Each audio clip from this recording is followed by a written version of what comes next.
Rasanya teman dah kena dah dengan benda ni dah lama dah. Ni benda depan teman ni Yalah. Rasanya udah sepanjang hayat teman kena dengan benda depan ni.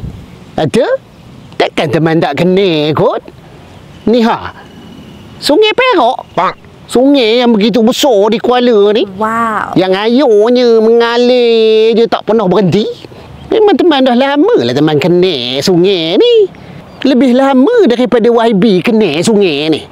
Ini ada pula YB ngata dia lagi lama dah kena. Macam dah kena sepanjang hayat katanya.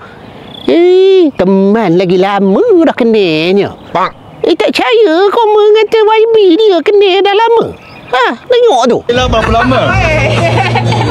Dah kena kira berapa lama? Walaupun sementara tapi rasa macam selama-lamanya.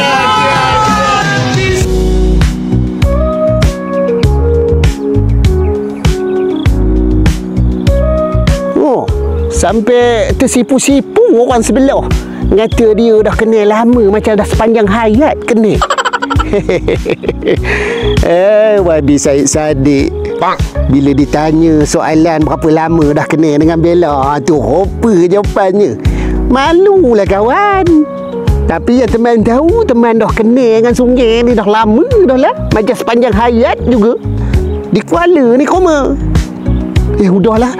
Mau minum cendol koma.